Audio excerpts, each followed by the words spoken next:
So we're on to the second section of Chapter 8. So the first section was all about the anatomy of the heart and how the heart functions and where blood flows. That's what we did in our last few classes. The second section is about your blood. Specifically, we're going to talk about your blood cells and interactions that they have. So I mentioned this to you before, but I'm going to repeat it here so that everyone is very clear. Your blood is composed of approximately, of course it might be different for each individual person, approximately 55% plasma, 45% cells. I very often represent this idea with a little test tube showing a sample of someone's blood that has been taken. If we were to take a sample of your blood and let it settle, here's what we would find. We would find this section on top. This would be the 55%, that's the plasma. Then we would have this section down here, the 45%, that represents the cells in your blood. Now today's class is specifically going to be about red blood cells. And in this 45%, 44 are the red blood cells.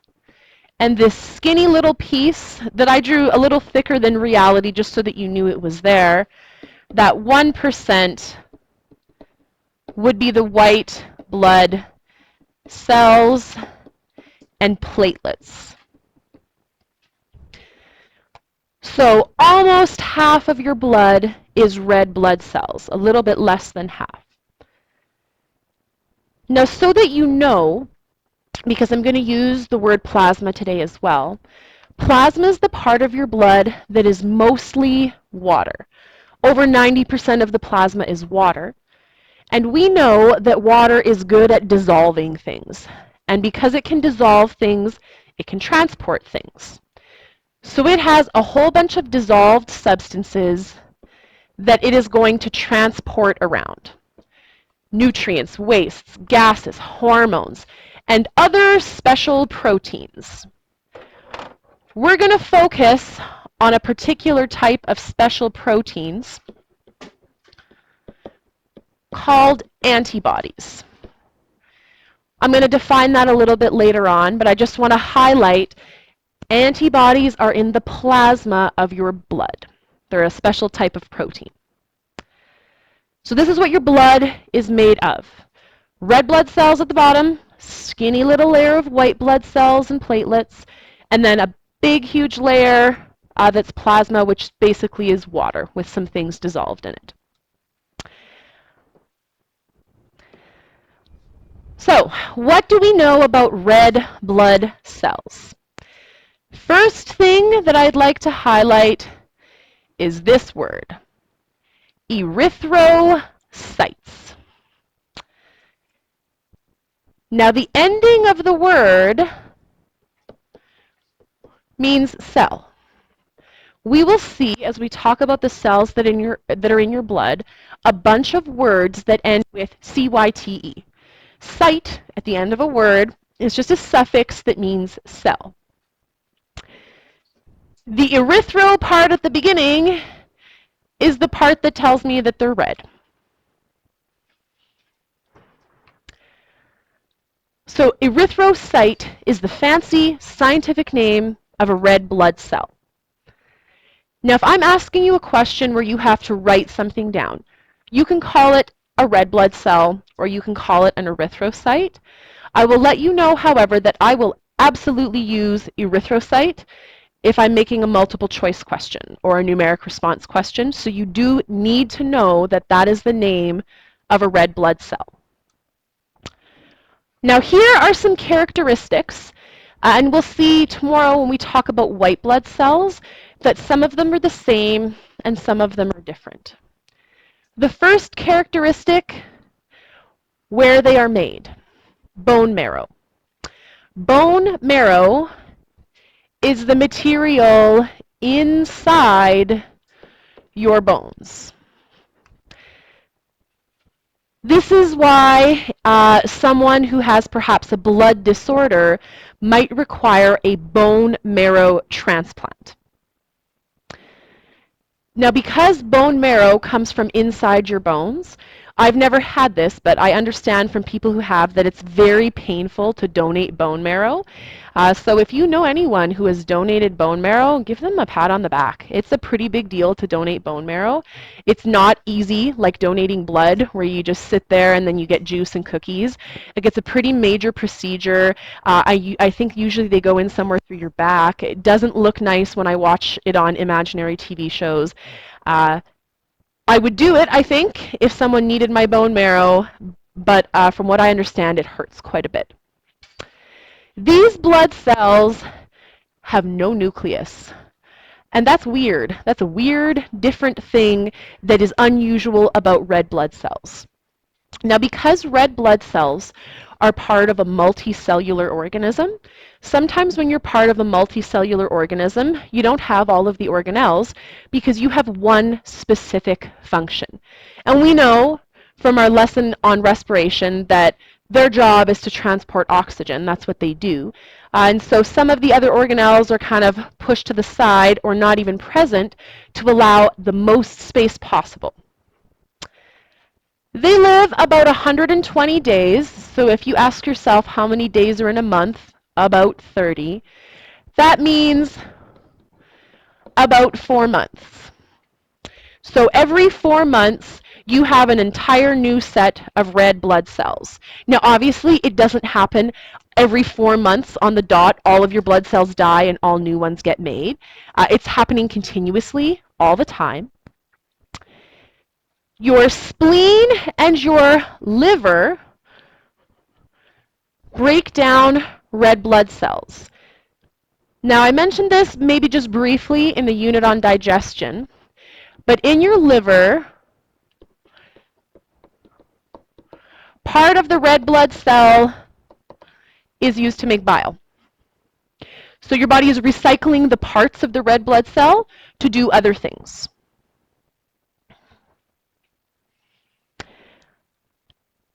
Now, what is inside your red blood cells? Well, we know already that they have hemoglobin. So hemoglobin is a protein that has a strong attraction for oxygen. So in our chapter on respiration, we learned that. That means that anything relating to energy or being able to produce energy is really related to your red blood cells. I cannot do cellular respiration without oxygen.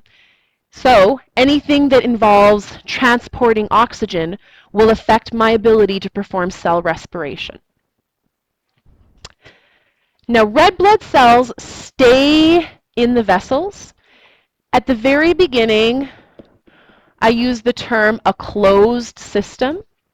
Red blood cells are not supposed to leave your blood vessels.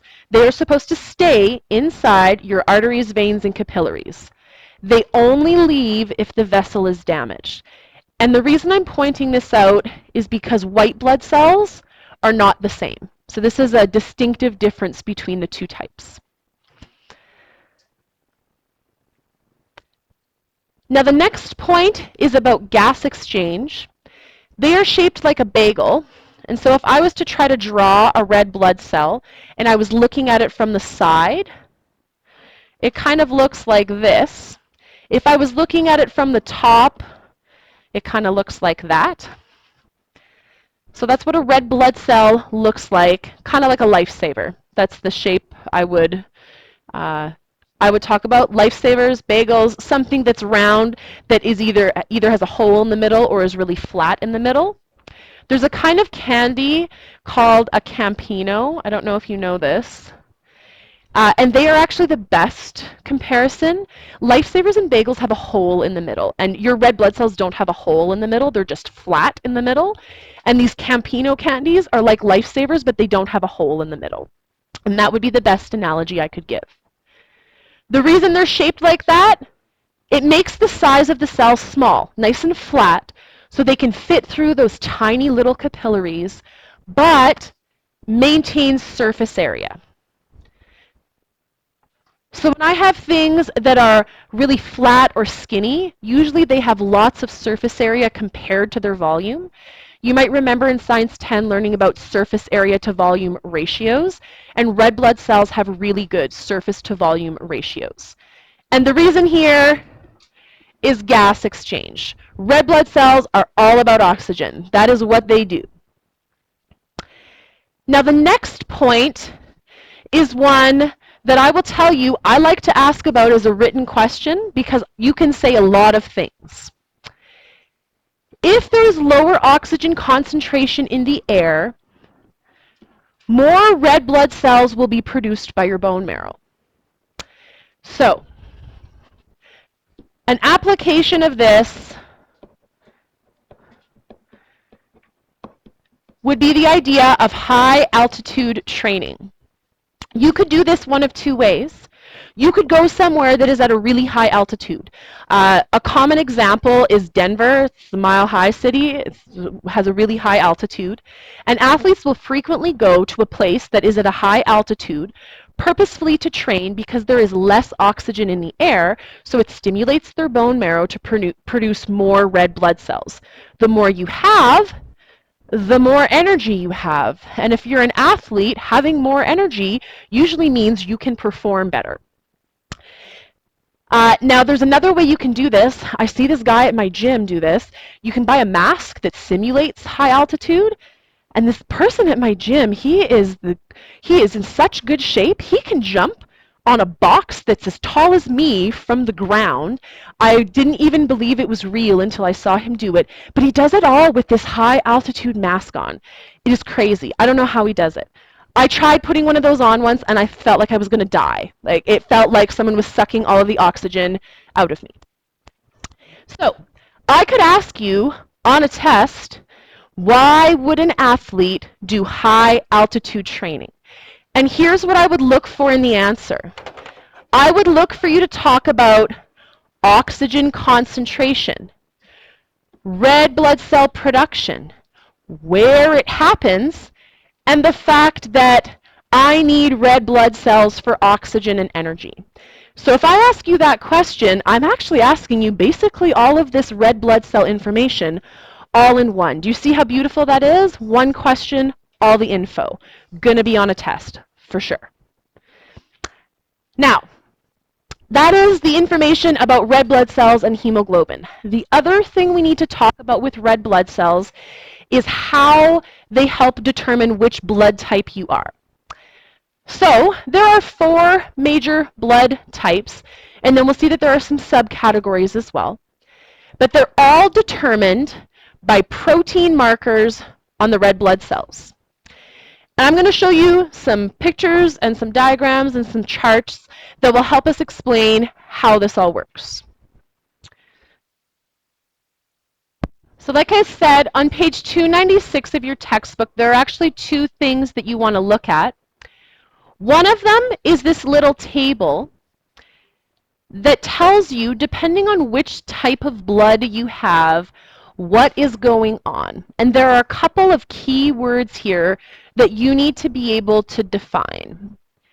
You need to understand what an antigen is and what an antibody is. So they're very similar looking words. They both start with A-N-T-I. An antigen is a protein on the surface of erythrocytes. I'm going to use the fancy word.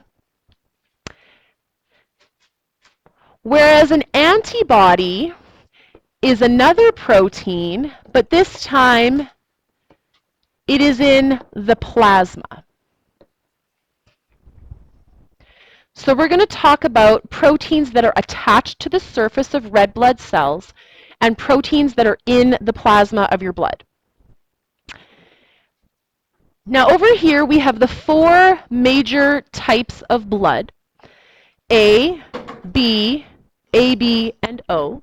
You might also have heard that there are positive and negative, and that's what comes after the table, so I'll talk about it next. If you have type A blood, it means that you have a protein on the surface of your red blood cells that's type A. It doesn't look like the letter A, it's not shaped like, it doesn't have any real connection with the letter A, except that's what we called it. That's the name of it. But it's a protein, a little molecule attached to the surface of your red blood cells. In the plasma, we have antibodies. And antibodies, in addition to being proteins in the plasma, are part of your immune system. Antibodies are little proteins that attach to foreign cells, cells that are not recognized by your body.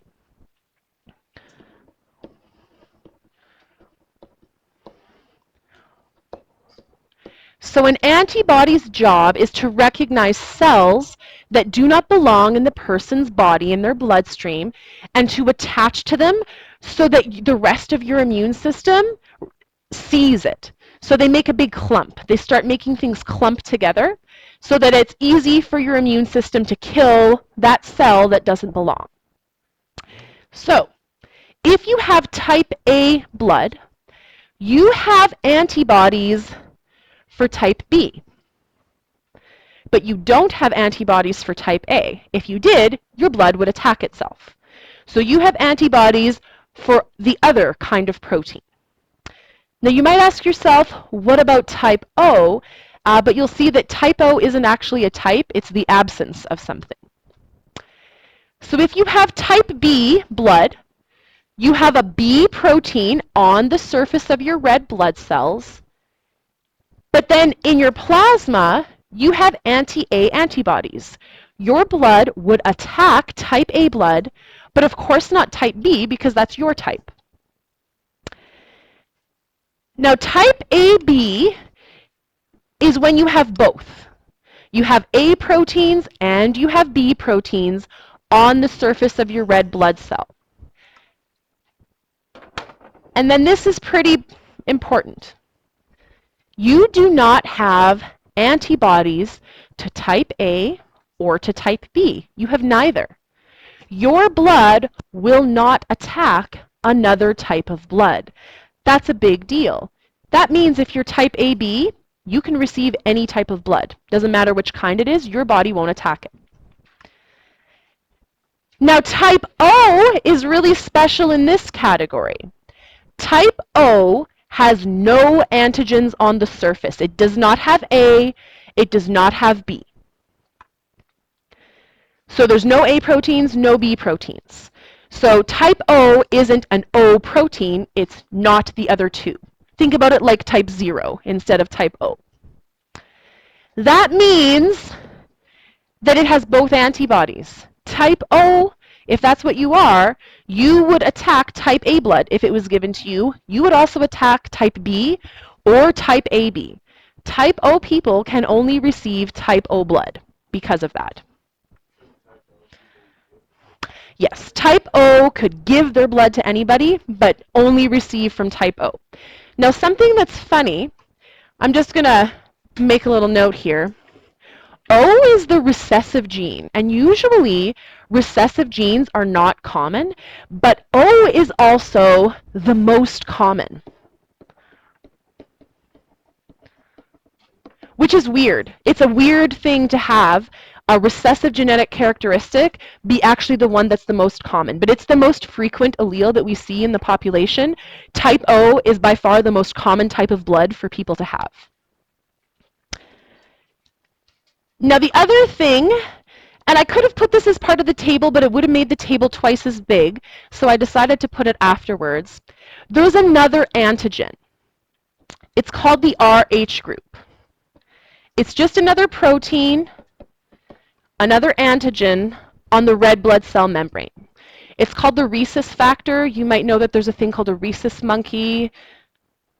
That's the parallel for the name. It doesn't look like a monkey or make you act like a monkey. This has to do with the discovery of this. If you are Rh positive, it means you have this protein. So you have another antigen on the surface of your red blood cells.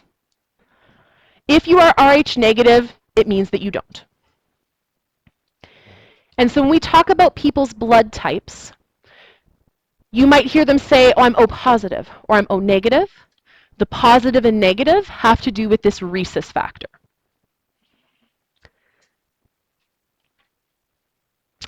Now, would anyone like to ask any questions so far? So this table is the same as what you see on page 296 of your book. The other thing that's on page 296 of your book is a picture representing the appearance of your blood cells and the appearance of the plasma. It's not the exact same as my picture, but it's very, very close. So I'm going to go ahead to that. You don't have to necessarily draw it, but I do want you to take a look at it and get a visual of what it would be like. When we look at the ABO blood system, which, by the by, is not the only way to categorize blood, it's just the way that we use most commonly, we could look at the red blood cell surface proteins and the plasma antibodies. And so this is just a way of representing exactly what was in that table, but visually. This is type A. Type A has A proteins attached to the surface. So of course, in this cartoony version, we put little lollipops with A's on them. That's just a comical representation. That's not what they look like in real life. And in the plasma, we have type B antibodies. Antibodies generally have this characteristic Y shape. If you have type B, so you have the B lollipops, and you have type A antibodies. If you have type AB, see you have both of them, you have B's and A's, and there's nothing, no antibody in the plasma, and type O has nothing on the red blood cell but both types of antibodies. Now, note, I'm only talking about blood cell antibodies. You probably have a gajillion other antibodies for other things in your blood. So when I say none, I mean none for blood cells, not none ever in the whole entire world. If you had no antibodies, you would probably die because you would not be able to fight off infection.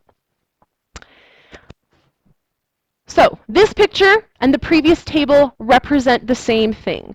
What is on your red blood cell and what is in the plasma? Would anyone like to ask any questions about either of these two things? Again, I'm going to remind you, page 296 of your book has a diagram and a chart very similar to these two. So what I'd like to show you next then is how I know who can give blood to who, which we already kind of mentioned, but I'm going to make a nice little chart with donors and recipients showing you which blood combinations are acceptable.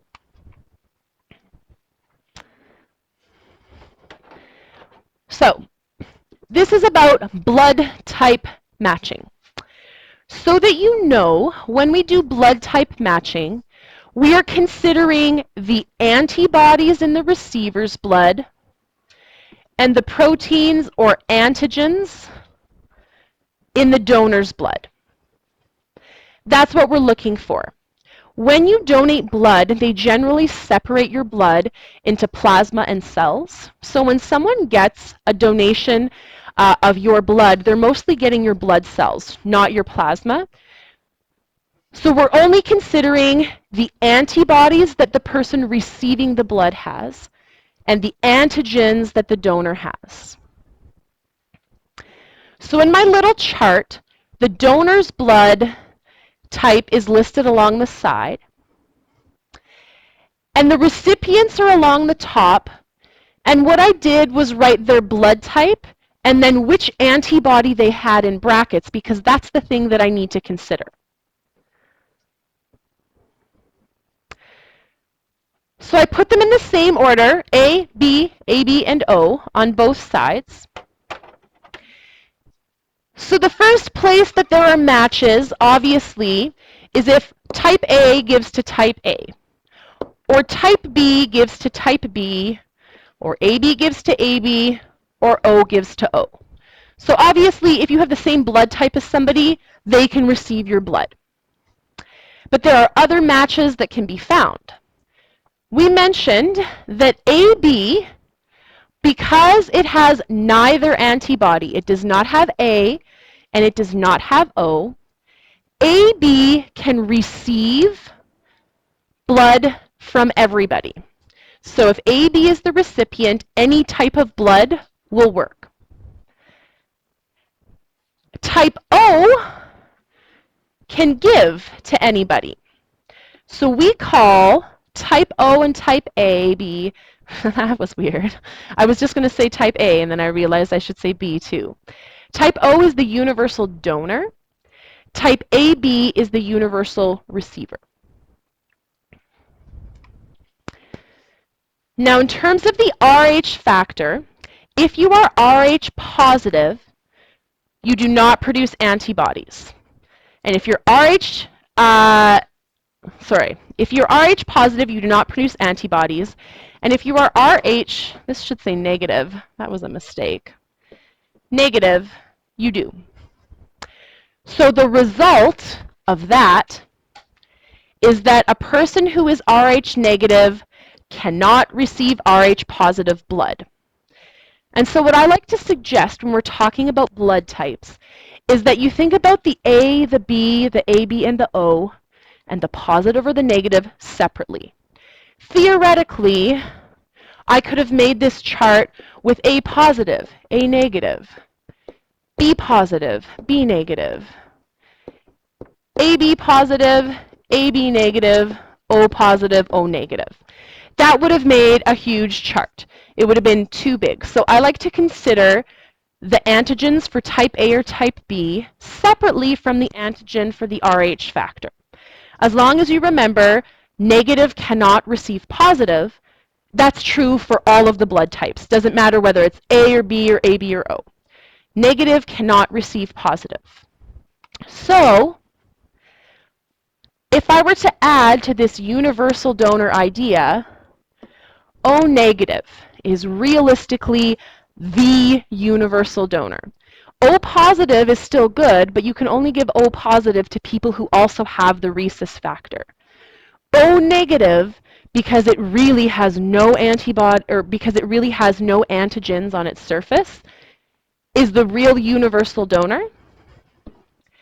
And AB positive, specifically, is the most universal receiver. And that's because it has all three antigens on its surface, so it doesn't have antibodies.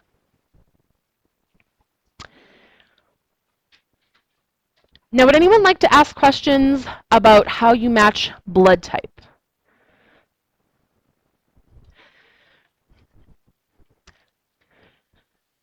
So just before I talk about the next, which will be the last slide, I realized I should probably tell you what this word agglutinate means. Up here. Agglutinate is a really fancy word for clumping. And like I mentioned, when antibodies attach to a foreign cell, they start making clumps so that it's easy for your body to recognize foreign cells. And so this word agglutinate, agglutinate would be the verb, agglutination would be the noun. It's a funny word, but it really means that it will start clumping. If you have ever seen what happens to milk when you put vinegar in it, it starts curdling and clumping. That's basically what it looks like when two non-matching blood types are mixed with each other. Now before I continue, does anyone have anything they'd like to ask about blood type matching that we haven't already gone over? Yes. So the idea is that if they start to clump, then that's going to block blood flow. Eventually, your immune system should respond and try to destroy those blood cells. But if you're getting a blood transfusion or donated blood, it probably means that something was not okay with your existing blood and you needed to replace it. So if your immune system starts attacking these foreign blood cells, you're not going to get you know, the extra oxygen content that you needed. It is usually a pretty serious thing to give someone a donation of the wrong blood type.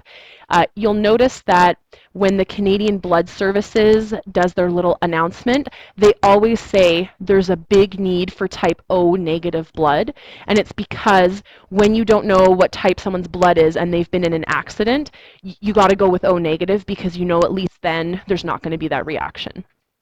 Yes. Sure. All right, so just one more here today. Oh, not just one more. I was